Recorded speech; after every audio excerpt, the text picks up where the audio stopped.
es Hablamos Derecho, el programa de la Universidad San Gregorio de Portoviejo y su carrera de Derecho, nuevamente con ustedes. En este programa vamos a tratar precisamente sobre la consulta popular. ¿Reactivación económica? Es un interrogante que el Ecuador entero se plantea y que dependería mucho de las respuestas positivas o simplemente si las negativas son quienes ganan, el país seguirá hundiéndose en una catástrofe económica. Nos acompaña nuestro compañero Jorge Luis Villacreces, director de la carrera.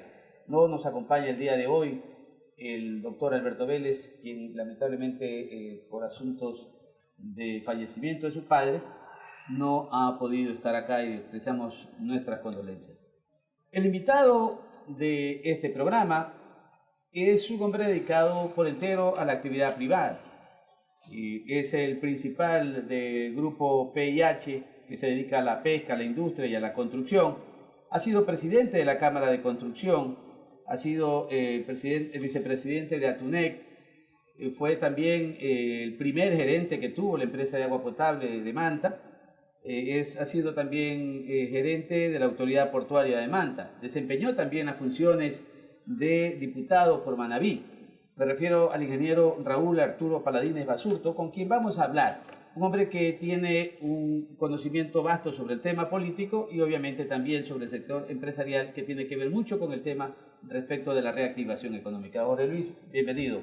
Saludos cordiales, doctor Marcelo, a todos los televidentes, un saludo especialísimo al tiempo de constituirse en un agradecimiento al ingeniero Raúl Paladines. Siempre es un gusto participar en este programa de la carrera de Derecho de la Universidad San Gregorio de Portoviejo, para que continúe constituyéndose en un aporte jurídico, sociológico, contextual al desarrollo de nuestra provincia y del país. Raúl, bienvenido y muchas gracias por tu participación en este programa. Gracias por, diríamos, perder de tu tiempo y estar aquí con nosotros. Gracias, Marcelo. Gracias, doctor. Buenas noches, Manabí. Buenas noches, televidentes. Sí, realmente, Marcelo, me llamaste en un momento que estaba bastante ocupado. Estamos en un periodo de veda del sector pesquero atunero, pero programas como este, alguna vez lo comentaba con gente que hace prensa, deben de ser más seguidos, porque hay una desinformación, el gran quemiportismo que se nota en Manabí, en muchos sectores, sobre el accionar diario de la política, la industria, la pesca, es preocupante. Y en eso creo yo que los medios de información tienen su parte.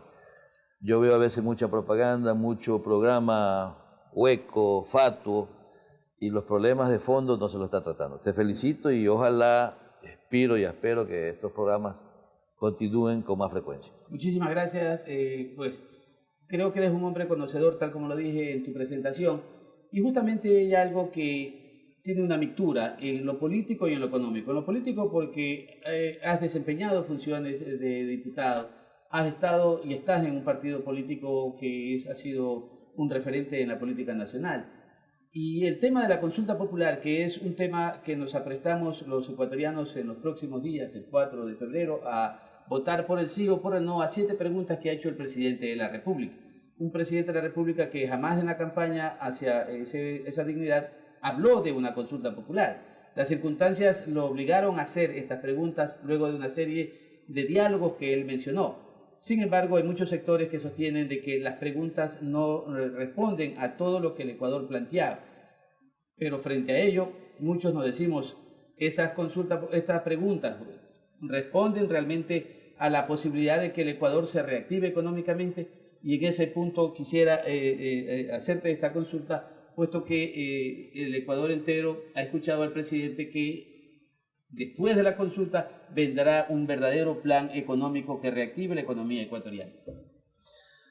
Mira, Marcelo, televidentes, doctor, el desarrollo comienza por la seguridad.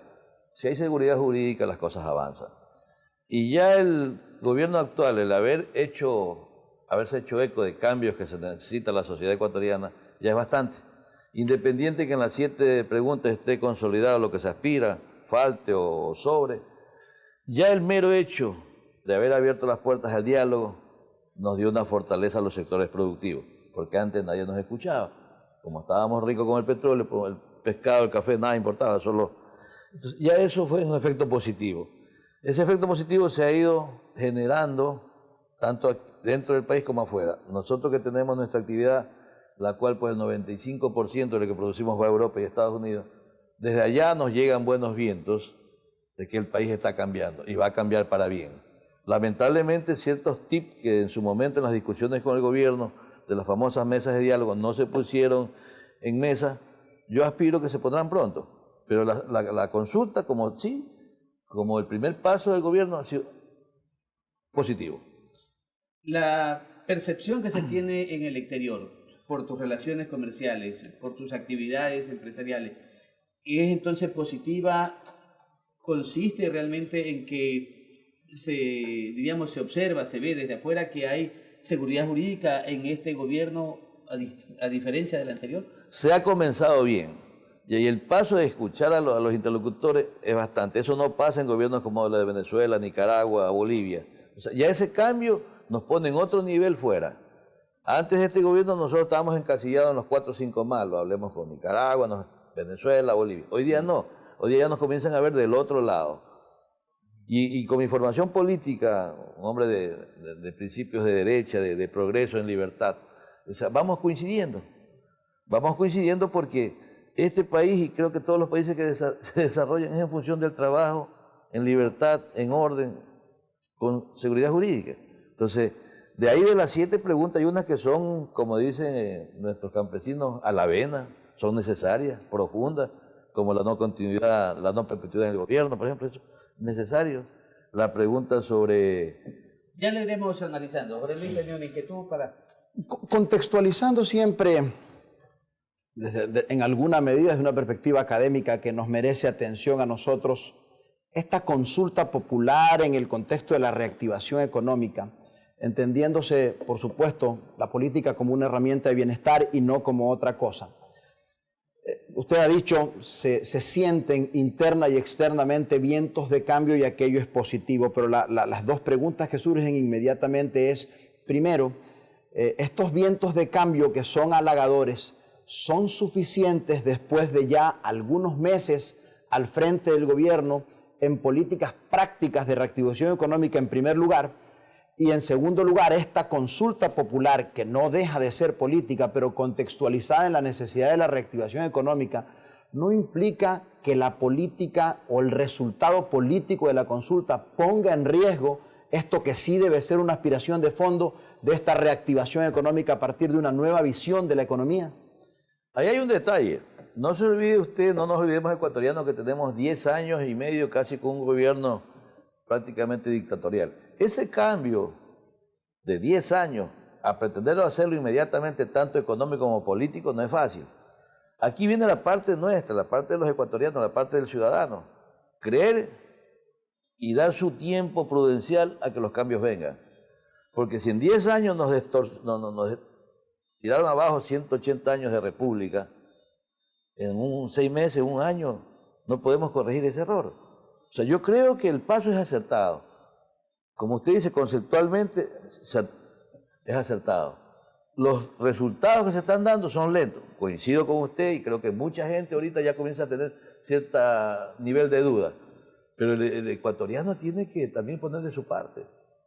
Hay mucha gente que a veces critica por criticar. A mí me duele el caso, por ejemplo, sin salir del tema, Puerto Viejo. Yo tengo un buen concepto del administrador que tienen ahorita, pero veo a veces escritos o dichos que trastocan el accionar de este caballero. Tiene un terremoto por medio, creo que está haciendo cosas interesantes. Entonces, también el ciudadano tiene que poner de su parte. Eso creo que ha sido uno de los males de nuestra gente. Nuestra gente se está llenando de mucho pesimismo, unos con razón y otros sin razón, ¿no? Pero tal vez no es producto del mismo fomento que se hizo durante estos 10 años. Desde luego. Que se atacaron a los sectores gremiales, se eliminaron los colegios profesionales, todos los colectivos sociales fueron atacados o enjuiciados. Entonces la división en familias, los hijos que estaban en el gobierno luchaban por él, los que no estaban en contra, correcto. Padres y madres peleándose. No es producto, diríamos, este resultado no es producto precisamente de lo que como se dice en el campo, lo que se ha cosechado o se ha sembrado. Marcelo, a eso voy. Ya aquí viene lo del ciudadano. O sea, creo que el gobierno está dando algunas herramientas. Ya vienen los ciudadanos a tener confianza y ayudar a empujar el carro, no a detenerlo, no a ponerle piedras. Mal que lo diga, pero por ejemplo Manta para mí es un ejemplo, y no porque yo lo digo, sino que me lo dice gente de afuera que llega muy frecuentemente a Manta por negocio. Nosotros en Manta no tenemos peleas internas. Tú me decías hace un rato que hiciste alguna encuesta sobre el puerto y nadie le importó. O sea, estamos imbuidos en un desarrollo.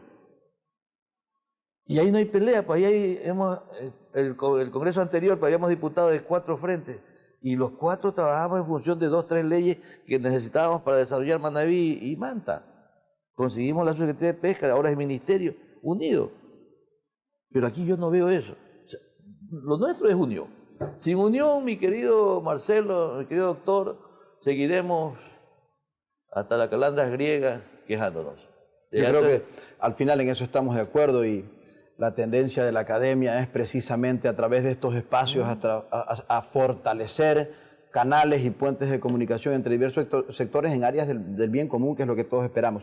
Yo no quiero dejar pasar de nuevo, reubicándonos en la línea de lo que le consultaba en la primera intervención, entendiendo por supuesto como positiva esa posición de dar un tiempo prudencial para que se reorganicen las cosas y para que se consiga estabilidad política como base fundamental para esta reconstrucción o para este proceso de reactivación económica, también surge una preocupación. El tema es que en tanto y cuanto esta reactivación económica productiva, esencialmente que se transformará en económica, sea lenta, seguimos echando mano del endeudamiento público externo, cuya carga es realmente terrible. En ese contexto, la consulta popular propone, por ejemplo, asuntos como la derogatoria de la ley de plusvalía en el contexto de su experiencia en el sector de la construcción. La pregunta específica es, ¿hasta cuándo aguantamos este proceso o hasta cuándo estamos como país en capacidad de aguantar este proceso de transición sin cuestiones efectivas? ¿Y qué tanto, preguntas dentro del contexto de la consulta popular, que también es referéndum, por cierto, como la derogatoria de la ley de plusvalía, realmente son una inyección positiva a este proceso de reactivación? Mire usted, la ley de plusvalía realmente nunca se la aplicó. Se habló tanto de ella, pero el solo efecto de mencionarla tiró abajo los índices entre 20 y 30% en los procesos de construcción. Yo tengo 35 años como ingeniero civil, he construido puertos, he trabajado en aeropuertos. Y el solo hecho de haber mencionado la ley en su momento produjo un descenso entre 30 y 40% del interés social en lo que es obra pública. Y en la inversión privada, hablemos de un terreno para hacer una ciudad y la Manta estaba desarrollándose bastante. Prácticamente desapareció y creo que en Puerto Viejo fue parecido. Esa ley, si al día siguiente de estar publicada en el registro oficial, usted verá cómo se reactiva el aparato productivo, sobre todo en la construcción.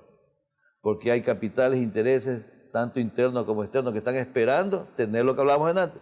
La certeza y la seguridad jurídica de que no se tocará eso. O sea, esto sí es una acción concreta. Es una acción concreta y, como dije hace un momento, a la vena de los sectores productivos que tienen que ver con la construcción. ¿Cuál cree que puede haber sido la razón para que el expresidente sea tan tosudo y necio de haber desistido inicialmente y luego haberlo presentado en un mes como el de diciembre, donde prácticamente toda la gente está pensando en la Navidad, las vacaciones y todo eso, y en una medianoche con su asamblea mayoritaria aprobó para causar un daño a los ecuatorianos? ¿Cuál es la razón? Yo creo que una persona que llega al nivel de ser dignatario tiene que pensar en el bienestar nacional, en todos los ciudadanos de ese país. ¿Por qué esa actitud tan malintencionada? Marcelo, tratar de descifrar los actos del anterior presidente, creo que ni usted, ni yo, ni todo el país los va a entender en su momento. Ni todos los psicólogos del mundo. Todos los psicólogos del mundo. Entonces, esa pregunta sí está media jodida, ¿sabes? Para hacer Manavita completa. O sea, hay tantas cosas que no se entienden de este caballero, que pasaríamos toda la noche aquí tratando de descifrar un pedacito de los actos y se nos va el tiempo. Bueno, le preguntaba porque usted vive en un entorno político digamos, muy fuerte y tiene una relación más amplia con sectores productivos y todo. Entonces digo, no, usted pertenece al sector de la construcción y digo, bueno, ¿por qué hizo este hombre esto, no? Nadie lo entendió. Nadie lo entendió. Bien, pues entonces, al final del camino creo que en lo que estamos casi todos los ecuatorianos ya de acuerdo es en que la psicología del expresidente es indescifrable. Sí, señor. Bueno, me alegro entonces porque los televidentes pueden entonces sacar conclusión del por qué no se puede realmente descifrar la mentalidad del expresidente. Nos vamos a unos anuncios institucionales y regresamos inmediatamente con nuestro invitado, el ingeniero Raúl Paladines. Ya volvemos.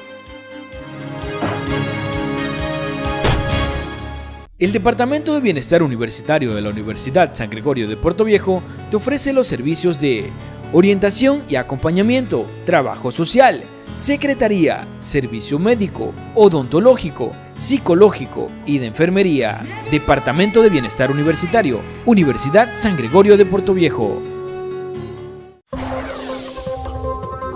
La Universidad por Dentro, el programa de la Universidad San Gregorio de Puerto Viejo, donde se te informará los acontecimientos de la semana del campus universitario. La Universidad por Dentro.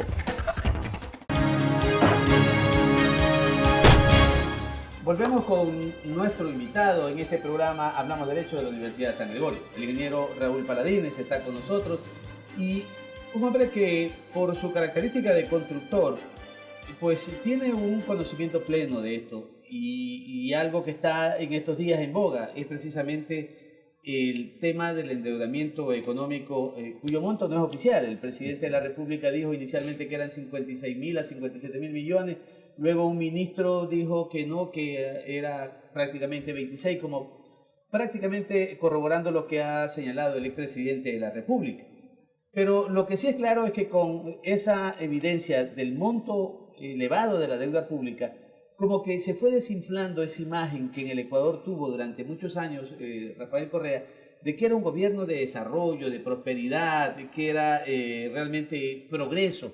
Pero usted no puede venir a progresar endeudando al Ecuador para el futuro. Esa es una situación que en realidad yo creo que merece una explicación, porque hablamos de derechos hechos, escuchar la opinión de las personas que tienen precisamente experticia en aquello. Vea, mi querido rector, el tema económico nos han engañado con cifras, con hechos, y yo veo bien que se haya creado una comisión porque tanto Contraloría, Procuraduría y todos los entes estatales que circundan el gobierno, pues de una u otra forma están contaminados, ¿no? Yo creo que es un buen paso, veo gente de mucho prestigio en esa comisión. Ojalá lleguemos a la verdad, porque las cifras que dan son tan dispares, pues de 26.000 millones, hablar a 56.000, estamos hablando de miles de millones de dólares. O sea, ya aquí pedimos la proporción de lo que nos han robado. Si fuera azúcar quizás nos llamara la atención, pero son dólares. Yo le digo a veces a mis amigos cuando hablamos de economía, en serio, en broma, que este es el único país que no se dolarizó. Aquí sucretizamos el dólar. Se habla de tantas cifras que parece que ya son sucres. Ahora, la deuda del país... Es tan fácil hablar de miles de millones de dólares. Sí, ya que cualquier país de Latinoamérica... Hasta el que te limpia un parabrisas ya quiere un dolarito. Ya no te cogen los centavos. Hemos sucretizado el dólar. No es que dolarizamos nosotros. Al dólar le hicimos sucre. Pero en los montos y volúmenes de deuda, señores, estamos totalmente perdidos. Y con ese costo de deuda, aquí hay dos cosas que hay que hacer inmediatamente. En la una, reducir el gasto corriente del Estado. Bajar esos 1.000 millones de dólares que cuesta casi la burocracia mensual. Eso es inmediato. Y lo otro, pues, tratar de poner en orden los números reales, conseguir deuda externa barata, comprarla cara y organizarnos a periodos de 15, 20 años. Es sin duda novedoso el tema de la veeduría designada por la Contraloría General del Estado. De hecho, está regulado, está permitido en el artículo 290 de la Constitución del Ecuador, en el contexto de una democracia participativa, que es la que propende la Constitución vigente en el Ecuador, y pues evidentemente eso en alguna medida genera sensaciones positivas. Sin embargo, lo que habría que analizar es, en tanto y cuanto esta comisión tenga el suficiente acceso y la suficiente contundencia para aclarar de manera definitiva la verdad.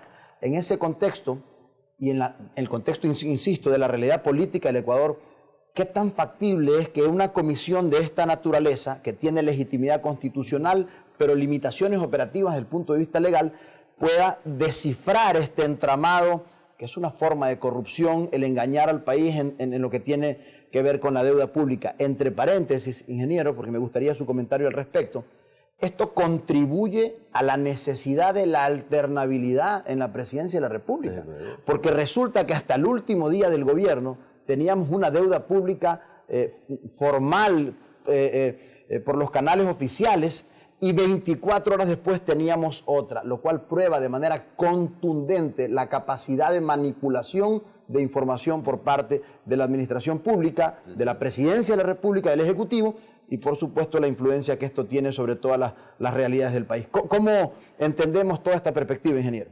Tenemos que volver a lo de antes. Yo me acuerdo cuando el Banco Central era una institución respetada. La política económica se la manejaba de tal forma que sabíamos, estábamos al tanto de cómo se movían las cifras del gobierno. El Ministerio de Finanzas, usted tenía acceso a informaciones reales, había información directa al ciudadano. Entonces, hacia allá tenemos que ir otra vez, volvemos a lo mismo, a la seguridad jurídica que debe dar el Estado hacia sus ciudadanos. Llegar a la realidad y fortalecer a las instituciones técnicas. Marcelo, tú has hecho mucha vida pública en cuanto a Contraloría, este tipo de cosas. Si no hay continuidad en los órganos de control, no hay control. Así es. Entonces, tenemos que volver a darle continuidad, a profesionalizar a los entes reguladores. Hacerlos técnicos. Alguna vez fueron. Así es. Volver a lo que era antes. Y de hecho tienen funcionarios técnicos. El problema es que las máximas cabezas responden a intereses políticos. Lamentablemente se hace desinstitucionalizó el país. Eso ha pasado en todos los entes del gobierno. Se perdió la educación, las instituciones, todo. Paradójicamente, Raúl, es por primera vez en la historia de que un contralor sale destituido, huyendo, con ya sentencia dictada en su contra. Jamás en la vida. Es decir, el órgano de control, la Contraloría, es un órgano eminentemente técnico. Sí. ¿Sí o no? Y cuando el que controla los bienes y los recursos del Estado es una persona llena de actos de corrupción, el resto, todo lo que se desprende, indudablemente cae pues en el mismo nivel, en el mismo ámbito. Pero no nos asombremos, pero tenemos al vicepresidente preso, sentenciado. El contralor huyendo, un poco de ministros presos, sentenciados. Esa es la revolución ciudadana. Eso es lo que han hecho de este país. Y fíjate el otro caso, Raúl. El presidente vía decreto eliminó prácticamente una deuda pública de cerca de 12.000 millones de dólares. Claro. Es decir, para no superar el 40% que establece la Constitución del máximo de la deuda pública, viene y vía decreto elimina 12.000 millones de dólares. Es decir, para minorarlo y por lo tanto poder seguir endeudándose. Así es. Eso es indudablemente diríamos una infracción de carácter penal que indiscutiblemente merece ser sancionada. Pero hoy que se inicia precisamente el análisis de la deuda pública, se crea esta veeduría y ahora quienes propusieron la participación ciudadana, los que crearon esta famosa Quinto poder. El quinto poder, que el Consejo de Participación Ciudadana y Control Social, dicen no, eso es absolutamente ilegal, que se nombre una veeduría ciudadana para que me audite la deuda externa. ¿Cuál es tu criterio, Raúl? Se perdió la vergüenza, Marcelo, se perdió la vergüenza. Tú a veces ya da náusea escuchar televisión, ver esas discusiones en las diferentes comisiones del Congreso, con leguleyada, el idioma mexicano, la cantinflada, está de moda aquí. Y lo peor es que nos quieren ver la cara de estúpidos a 16 millones de Eso es lo más doloroso. Eso es lo más doloroso porque tenemos criterio, tenemos unas universidades que están formando estudiantes preocupados.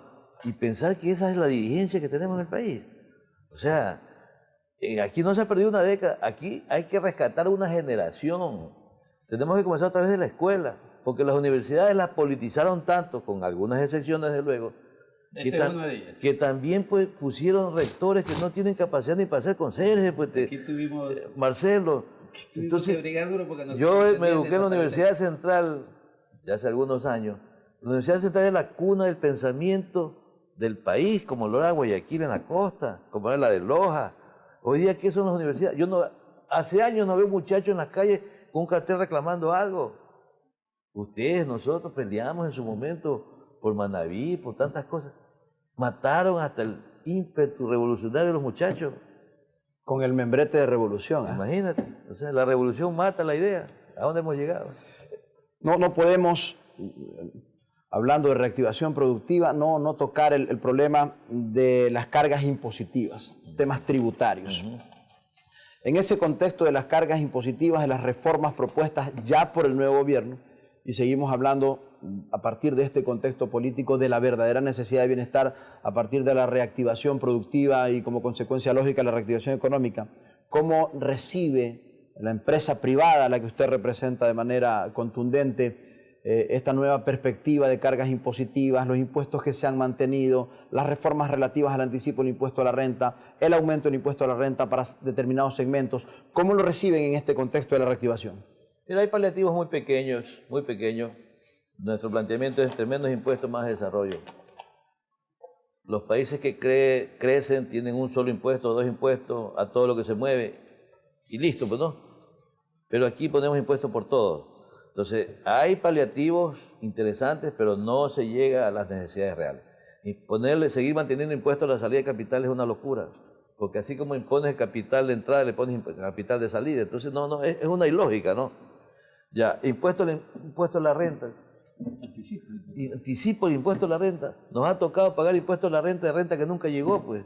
Y que nunca se devolvió después. Por eso, y peor devolverle es como ir de a pie de aquí a Quito. Pues, no. Lo llegas, pero llegas cansado, pobre y debiendo. ¿Y quién se entusiasma a emprender? Ya. Cuando tengo que pagar desde el inicio un anticipo del impuesto a la renta. Entonces, ese es el tema fiduciario, el tema impuesto, se lo ha hablado, es una pregunta que está, igual la vamos a apoyar porque está en un paquete de decisiones que no haríamos bien en comenzar a retasear ese proyecto de consulta, ¿no? Entonces, no estamos de acuerdo en algunas cosas. Fueron muy pocas lo que se puso de lo que se había hablado en las mesas de diálogo. Muy poco. ¿La ley de empresas públicas perjudica también este asunto de la reactivación visto desde la perspectiva de la contratación pública? En eso hay un plan que está todavía en discusión con el gobierno sobre la contratación pública, que debe ir, como era antes, los informes de Contraloría y Procuraduría son necesarios y básicos para saber con quién contrata. Pero eso es para evitar el tema de la corrupción, estamos claros. Claro. Pero la pregunta de Jorge Luis iba desde el aspecto económico. Este gobierno creó la ley de empresas públicas. Y cito ejemplo práctico. Aquí, Manaví. El gobierno provincial crea entonces... Manaví construye. Y monopoliza toda la construcción, participa en todos los procesos, tiene maquinaria, tiene todo, y entonces el sector privado no puede competir con la empresa del gobierno provincial y consecuentemente un gran grupo de ciudadanos profesionales se quedaron sin trabajo y afectando también todo ese grupo de personas que trabajaban con ellos. Mira, Marcelo y doctor, yo le voy a dejar escrito aquí, dentro de poco usted verá 700 máquinas abandonadas, como ya nos pasó, o sea, somos necios los ecuatorianos, ya nos pasó con el Ministerio de Obras Públicas. Venían 7, 10 máquinas, al año siguiente teníamos un cementerio aquí en la entrada de Puerto Viejo. Terminamos con docenas, cientos de máquinas, y la construcción vial no caminó hasta que no se contrató a sectores privados. Estamos retrocediendo en cuanto a la creación de empresas públicas. Y ese otro incremento de gente en el Estado. Burocracia por compromisos políticos. No necesariamente técnica, sino burocracia ineficiente en la mayoría de los casos. Yo he visto en sectores públicos 4 choferes para una volqueta. En sectores privados a veces hay 3 volquetas para un chofer. O sea, trabajando las 24 horas. La relación horas. Es clarísima. Sí, entonces no se puede. Seguir insistiendo que el Estado es un buen patrocinador para construir es falso, es engañarse. El Estado es un mal administrador. El Estado tiene que dedicarse a gobernar, a crear leyes, en relación con el Congreso, con los poderes estatales y controlar que todo se haga bien. Esa expectativa de esa nueva visión que usted propone, que evidentemente tiene una tendencia ideológica de derecha, pero que sin embargo en el mundo actual la derecha y la izquierda, desde un punto de vista radical, no deben ser parte de la discusión, sino el bienestar de la comunidad. ¿Cómo mira usted, el gobierno del presidente Lenín Moreno, en el contexto de esta necesidad de ir a un equilibrio que no pase por un presupuesto ideológico, sino por el bien común? Tiene que ir deshaciéndose de los entes que están pegados como pulpo al erario nacional. Ya se han dado pasos, bien o mal se están dando pasos de descentralizar ciertas cosas. Yo le hablaba del Ministerio de Pesquería hace un momento. Focalizar dónde está el desarrollo y ahí ir a la atención estatal. Pero no lo que se está haciendo. El Estado ve dónde está produciéndose algo para captarlo. Aquí en Manaví se pensó que el boom era la construcción y vino el Consejo Provincial pues, y captó todo y veremos pues qué va a pasar dentro de poco. Entonces, tiene que darnos la seguridad para desarrollar. De cada 10 empleos en este país, 9 lo damos a los sectores productivos. Entonces, fortalezcamos eso. No se entendió nunca. El Estado manejando ya nos ha dado muestra de que no ha querido manejar el Estado y en todo ha fracasado. Entonces, zapatero a tu zapato, pues, correcto. Marcelo. Correcto. Raúl, vamos a ir a otros anuncios institucionales y obviamente pues haciendo una conclusión rápida de este mismo segmento, pues señalaba que hay que reducir, nuestro invitado decía, reducir la burocracia. El tamaño del Estado. El tamaño del Estado, indudablemente, y eso pues hace que podría el Ecuador de alguna manera evitar menos gastos y solucionar de alguna manera este gran problema económico. Ha hablado también de que la vergüenza ya no existe, o no existió, mejor dicho, y aún no existen muchos de los exfuncionarios y asambleístas que todavía siguen sosteniendo de que la Revolución Ciudadana fue un gobierno que ayudó a los ecuatorianos en su producción y en su economía, lo cual es absolutamente falso, como lo sostiene Raúl y también nosotros que lo hemos dicho ya en varios programas. Nos vamos a unos anuncios institucionales y regresamos nuevamente con nuestro invitado a hablar algo de un tema muy interesante, el asunto de la fiscalización, el tema también que lleva ahí una pregunta de la consulta popular que así lo hemos venido desarrollando durante estos años.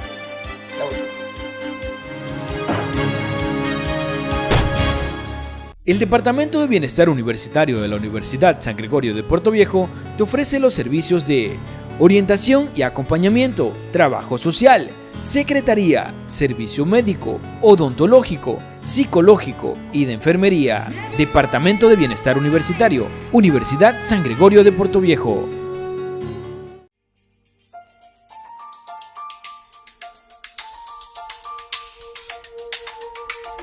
Caminamos junto a una generación que busca la excelencia. Sabemos que el conocimiento es la fuente de desarrollo de nuestros pueblos y entendemos que nuestro deber es formar profesionales con responsabilidad. Nuestra oferta académica es variada y está a la par de las mejores universidades del país. Nuestro compromiso es formar a los nuevos líderes del futuro. Somos la Universidad San Gregorio de Puerto Viejo.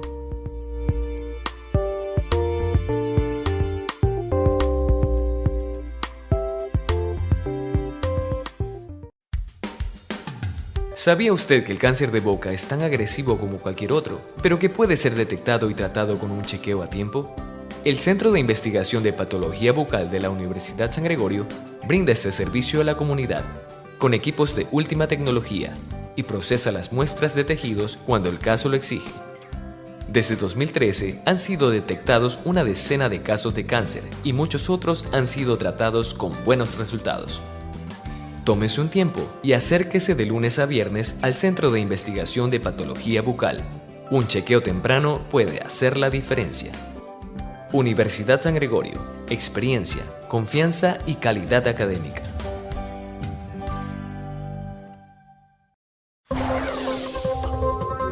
La Universidad por Dentro, el programa de la Universidad San Gregorio de Puerto Viejo, donde se te informará los acontecimientos de la semana del campus universitario. La Universidad por Dentro.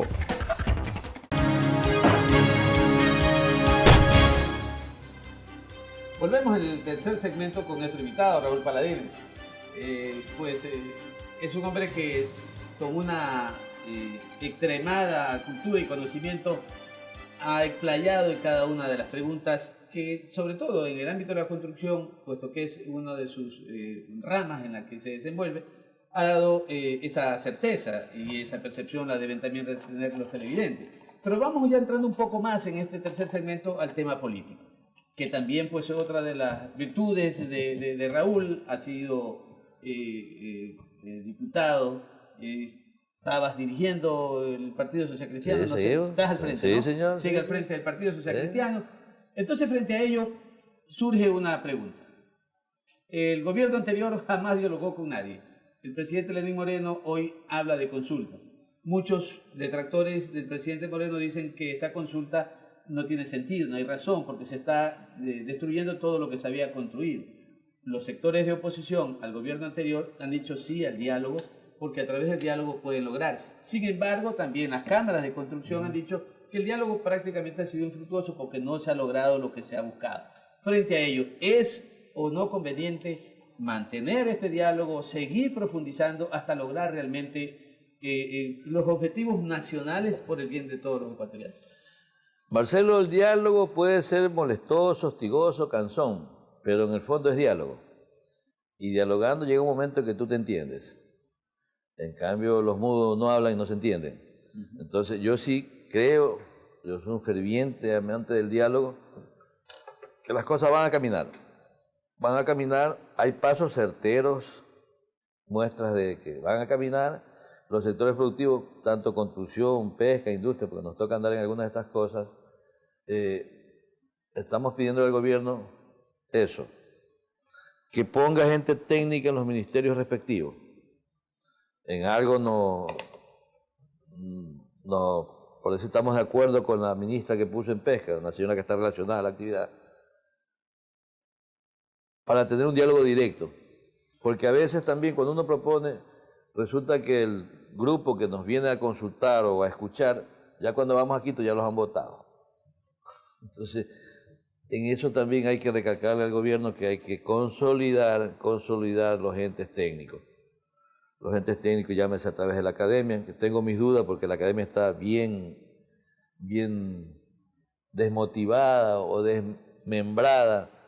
Muchos pensantes positivos que había en las academias pues ya se fueron a su casa porque se hostigaron de ver tanta cosa que antes no se veía. Las presiones que se recibieron en las universidades, conozco. Incluso el propio fundamentalismo que tiene el académico, el de la libertad de cátedra, el de la libertad de opinión, pues se comenzó a cuestionar a las universidades por la voz que se ergía respecto a las políticas públicas que hacía el gobierno, y coincido contigo, desmotivó a mucha gente. Pero aquí estamos. No, desde está luego, la academia y tiene que estar, tiene que reaccionar y Sí. tiene que seguirse construyendo. Desde luego, y me alegra, por eso te decía al principio, estos espacios son más que importantes. Entonces, volviendo al tema, vamos a seguir trabajando, le hemos dicho al gobierno, porque el país es nuestro, Marcelo, el gobierno es una cosa pasajera, pero usted y yo vamos a seguir, usted siga con su universidad, con la cátedra, nosotros seguiremos generando trabajo, ya vienen las nuevas generaciones. Pues estos señores son pasajeros. Si el que se acaba de ir nos gobernó o desgobernó 10 años. Parecía que no se iba nunca. Parecía que no se termina. Ya se fue, pues. Ingeniero, yo no creo que nadie en su sano juicio desconozca la necesidad del diálogo como herramienta de progreso. No creo que nadie en su sano juicio, por lo menos en abstracto, no pueda reconocer aquella posición. Sin embargo, supongo yo, y en ese sentido va mi consulta, que cómo entender ese diálogo frente a la necesidad de resultados en un contexto de urgencias, ¿no? Me parece a mí, de hecho, debo relevar como muy positivo que su intervención, que además representa una posición personal, empresarial y gremial, me parece que eso es muy positivo para el país, pero necesito todavía consultarle cómo miramos esta cuestión positiva del diálogo frente a la necesidad de resultados. ¿Cómo equilibramos diálogo frente a resultados? Clarito. A partir del 4 de febrero, presumiendo que los resultados van a ser extremadamente positivos, ahora sí el señor presidente tiene que, ese aval, esa tercera vuelta de la que se habla, que la va a ganar, debe ganarla, ya se quita un montón de cucos de atrás. Ya. Entonces, a partir del 4 de febrero, habrá un tiempo prudencial, hay reuniones ya preestablecidas, donde los resultados ya no se los va a pedir, pues, se los va a exigir, pues. Y ahí sí vamos a trabajar contra tiempo y reloj. Pondrán plazos. Desde luego. Entonces, ahorita estamos conscientes de que los diálogos esta vez se parecen de sordos, pero hay un tema de por medio que es la consulta. La consulta da sus resultados inmediatamente. Bueno, ahora sí, presidente, gobierno, ya tienen ustedes el aval de la mayoría del pueblo ecuatoriano para que haga los cambios y se desbanque pues, de ciertos sectores reacios que todavía están incrustados en el gobierno. Sobre todo posiciones ideológicas. Que son bastantes, ¿no? Que son bastantes, que están todavía cooptados por los anteriores. Incluso en la misma Asamblea Nacional, presidiendo comisiones de tanta trascendencia Así es. que impiden que las normativas tengan que fluir y cambiar precisamente por la situación por la que se atravesó en la década pasada. Así, entonces, doctor, esa es, estamos con plazo, estamos con tiempo, somos claros en lo que está pasando. Pero tampoco podíamos entrar a hacer un bullicio ahorita cuando necesitamos salir de este... Ese era el equilibrio del que hablaba. El tiempo, señor, el tiempo, después del 4 vendrán cosas interesantes. Tenemos fe. Ya, y dentro Mucha fe. de esos pilares que vamos a tener que sufragar el día 4, ¿no?, de febrero, estamos viendo la reactivación económica, ¿no? Políticas económicas, vemos en el caso de la ley de plusvalía y algunas otras leyes que indudablemente el presidente tendrá que comprometerse porque incluso ha logrado tener una composición ahora que creo que es una mayoría de hecho, ¿no? Pero también tenemos el tema de, como pregunta y parte de esto del programa, que es el hecho de saber si para combatir la corrupción, que debemos todos los ecuatorianos unir en este esfuerzo, estamos de acuerdo también en el asunto de la muerte civil de toda aquella persona que haya cometido un acto de corrupción en la administración pública. ¿Cuál es el criterio de Raúl Paladín? Mira, Marcelo, y volvemos a algo que dije antes, ¿no? Se perdió la vergüenza. Antes, un funcionario de A o B categoría que cometió un exabrupto, éticamente, él no tenía ya cara para presentarse. O sea, así era el Estado, así era el país antes, lleno de verdad, de decencia y disciplina. Ahora, yo no sé hasta dónde, porque echa la ley, echa la trampa, dicen ustedes los abogados, hasta dónde hacemos esa ley, esa norma, y después resulta que los juicios de Contraloría por tal o cual cosa demorarán 10 años, 15 años. Y mientras no esté, como dicen ustedes los abogados, ejecutoriada la sentencia, pues seguirán siendo candidatos. Bueno, eso es parte de la garantía del debido proceso que tiene todo el Sí, pero ciudadano. los debidos son procesos... estándares internacionales y son principios universales. Pero también. Marcelo, los debidos procesos, yo vi por ahí una auditoría del CRM de hace 30 años ahí. Bueno, eso es otra cosa, ya eso no necesariamente Entonces, es una... que la ley, el sentido de la ley es bueno, el espíritu de la ley es bueno para corregirnos, si de algo vale, bienvenido sea. O sea, yo estoy de acuerdo. Vamos a la aplicabilidad en su momento. Yo estoy de acuerdo, pues, cualquier cosa, corrección que se haga, a donde no hay nada, peor es nada.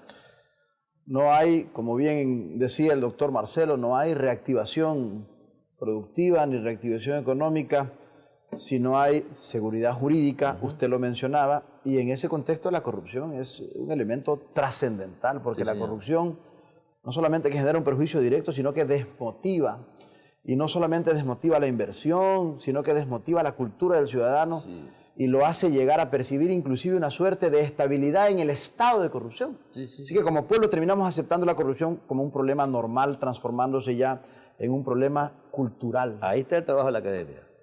Ahí está el trabajo de ustedes. Y como yo decía antes, la generación hay que usar desde la escuela, porque han motivado los 10 años de este caballero. Hay muchachos que no vieron otra cosa que a él durante 10 años, se hicieron jóvenes en ese periodo. Y usted dice algo importante sobre el tema de la muerte civil, también merece algunas discusiones, porque resulta que esta muerte civil, insisto, ya estaba en la legislación vigente, sin embargo, de lo cual esa es otra discusión. Pero esto de la muerte civil también pasa por el presupuesto que usted menciona. En este país, la única cara visible en las decisiones era la del presidente Correa. Con todo respeto, nosotros somos académicos, pero nadie sabía ni siquiera quién era la presidenta del Consejo de Participación Ciudadana hasta que no comenzaron los incidentes.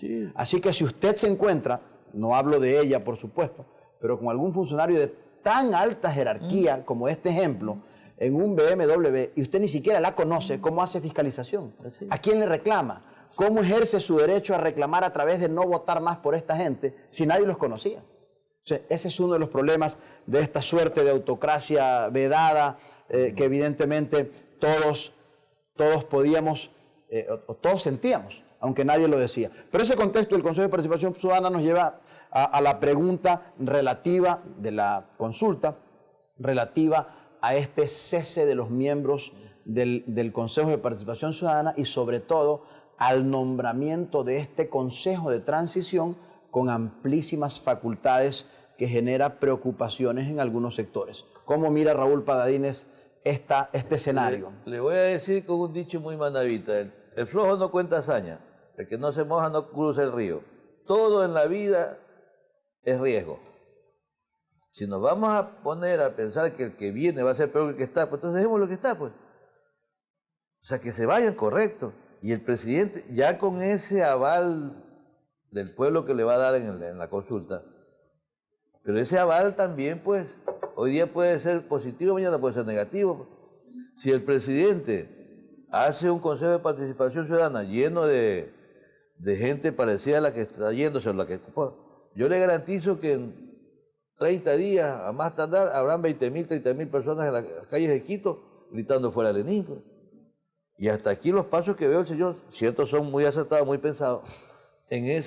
Si se maneja con ese criterio, creo yo que hará un Consejo de Participación Ciudadana con las mentes más lúcidas para ese tipo de cosas. Acabamos de ver esa comisión que hacen para el tema de la Contraloría, la veeduría de la gente pública. Muy pensante, de muchos quilates. Ahí tiene un ejemplo. Eso es una formación ciudadana.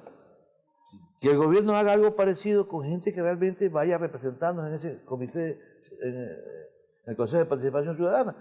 Pero también lo importante sería que luego de que el presidente envíe las ternas, la asamblea elija al primero o al segundo, ellos también cumplan su papel. Y el papel que deberían cumplir, y nace desde las entrañas del pueblo, es que deben de remover a los funcionarios que han estado en ejercicio de sus funciones y que han tolerado todo aquello. Que lo hagan, depende de quienes sean.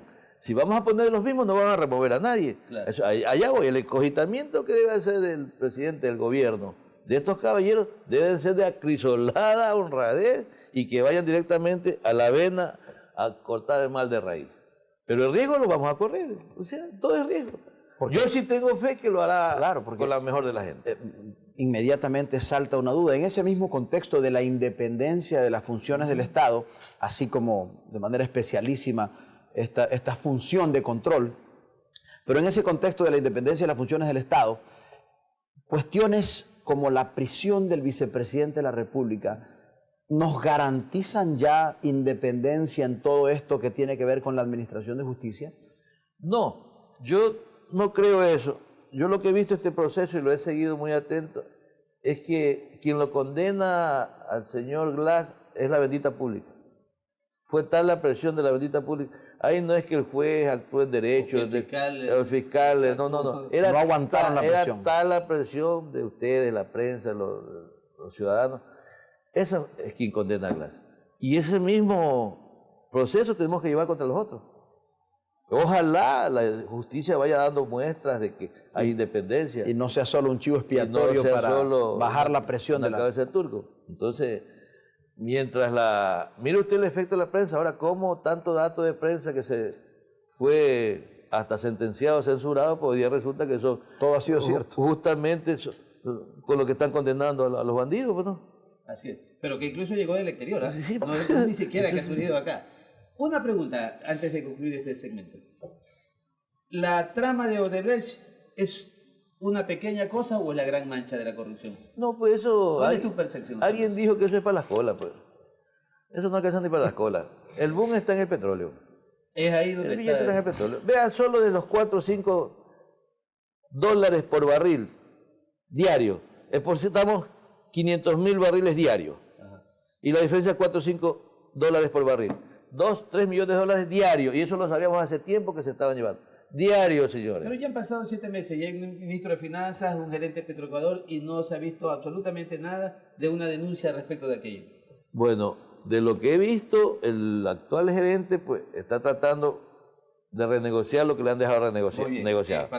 Pero los actos de corrupción... Los actos de corrupción pues son procesos, como usted dice, que están llevándose adelante por los mismos que están adentro. Hacia allá tiene que ir la Comisión de Anticorrupción. Correcto. Vamos a unos anuncios institucionales, Raúl. También se ha pronunciado por el sí en estas preguntas de la no reelección, de la muerte civil. y también de la sustitución del Consejo de Participación Ciudadana y Control Social. Pasamos nosotros a unos anuncios institucionales y regresamos rápidamente para hablar sobre las obras de Manabí que fueron las emblemáticas que el presidente de la República le ofreció a los manavitas y que no hemos visto absolutamente nada. Ya volvemos. El Departamento de Bienestar Universitario de la Universidad San Gregorio de Puerto Viejo te ofrece los servicios de orientación y acompañamiento, trabajo social, secretaría, servicio médico, odontológico, psicológico y de enfermería. Departamento de Bienestar Universitario, Universidad San Gregorio de Puerto Viejo. La Universidad por Dentro, el programa de la Universidad San Gregorio de Puerto Viejo, donde se te informará los acontecimientos de la semana del campus universitario. La Universidad por Dentro.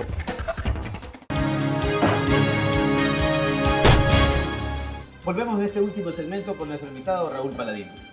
Nos quedan pocos minutos, Raúl, y hay algo que Manabí no puede tampoco perderse de escuchar tu opinión.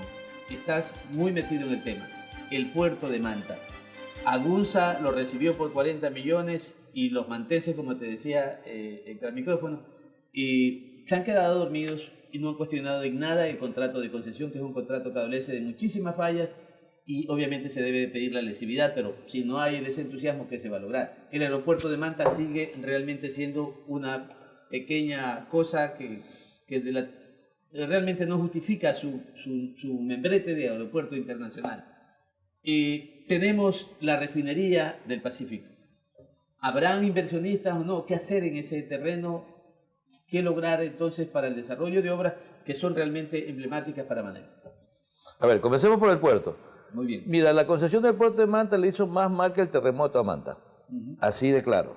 Pero no hay entusiasmo en la gente de plantear algo. Te decía, la gente estaba pues tratando de salir del terremoto. Felizmente el gran generador de recursos nuestro en Manta no se lo tocó, que es el mar. O sea, la gente se enfocó a seguir produciendo y quizás el tema doméstico pues quedaba para otros, para los que están en tierra. ¿Qué pasa con la concesión del puerto de Manta? Fue tan escondida la cosa que me tocó ir a una reunión de puertos en Guayaquil y en la subsecretaría de puertos no tenían una copia del contrato con la cual se entrega el puerto de Manta. Y además de eso, la autoridad portuaria de Manta, dentro de su jurisdicción, escúchame, cuando se la crea en el año 66, nace con una jurisdicción desde el río Ayampe, que era el límite con Guayas en ese tiempo, hasta el estuario del río Carrizal, que es Bahía. Ese era la circunscripción. La jurisdicción, nombre técnico. Cuando debe ser circunscripción, no jurisdicción. No, jurisdicción, así estaba en los... Claro, bueno, ya, está bien. La jurisdicción de la autoridad portuaria con todo ese frente costero. Viene la concesión y la autoridad portuaria le entrega a los concesionarios la misma jurisdicción, pues. Tanto es así que Puerto Atún, que tiene ya 10 años operando, me llegan por las facturas que tenían que pagar al concesionario porque estaba yo dentro de esa jurisdicción, pues. Cuando yo ya le pagaba al Estado el derecho que tengo estoy obligado a pagar los usos de playas y bahías. Hice el reclamo, terminamos pues entendiendo que yo ya tenía una jurisdicción. Entonces, así de absurdo están las cosas. Veamos la refinería. El aeropuerto de Manta. Sí, el aeropuerto. Vamos a tener 2 años del terremoto. Marcelo, sigue la carpa. Pues, claro, ¿no? sigue. Somos usuarios permanentes. Y siguen tus 9, 10 diputados todos los días, sube y baja, y no se dan cuenta de cómo estamos. Pues. Entonces, esa es otra de las cosas que Manabí ha retrocedido tanto. No sé quién le hizo más daño, el terremoto o el gobierno. Pero no nos van a vencer, Marcelo. Los buenos somos más. El tema de la refinería. Lo único que hizo la refinería es generar un poco de ricos, nuevos ricos, que usted conoce algunos. Todos. Ya. Ese fue el efecto de la refinería. No produjo gasolina, nada. Produjo nuevos ricos. ¿Ya? Ingeniero, es realmente doloroso. Sí, usted ha sido diputado, como legislador, se fiscaliza y se legisla. Hemos hablado de la refinería del Aromo, hemos hablado del puerto de Manta, hemos hablado del aeropuerto internacional de Manta. ¿Dónde estuvo el tradicional liderazgo manabita en el contexto de la fiscalización en la Asamblea Nacional. ¿Qué pasó? ¿Qué le pasa a esta provincia? A esta provincia le pasa lo que le pasó a gran parte del país. Cayó en un letargo y además de ese letargo, pues quienes nos representan pues, se encargaron de ayudar a que ese letargo sea más evidente. Pero los tiempos cambian. Hablar del pasado a veces es bueno cuando se trata de ciertas cosas. Pero ya llover sobre mojado, eso no va a cambiar. Solo para aprender. Eso no va a cambiar, mis queridos amigos. Lo que está hecho, nos toca es de aquí en adelante. Crear conciencia, preparar a la gente. Vuelvo, insisto, ustedes tienen un rol determinante. Nosotros, los sectores productivos, lo hacemos. A veces tenemos eco, a veces no. Pero el pasado ya no va a volver nadie. Que nos sirva de experiencia, saquemos conclusiones. La plata no la va a devolver. Los nuevos ricos van a quebrar. Porque decía mi abuelo, vea mi hijo, la plata bien avenida, el diablo se la lleva. La bien avenida, usted y yo trabajamos y a veces andamos chiros. La bien avenida, la plata bien avenida se la lleva el diablo. La mala avenida con dueño y todo. Muy bien, gracias Raúl. Que así sea, que así sea.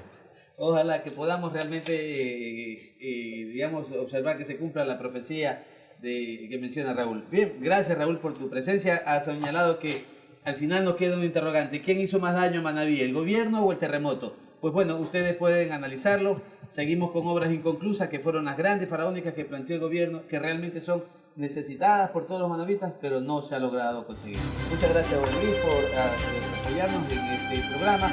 Y también gracias, Raúl, por haber compartido con nosotros. Muchas gracias, ingeniero. Gracias Marcelo. Gracias. Nos vemos la próxima semana.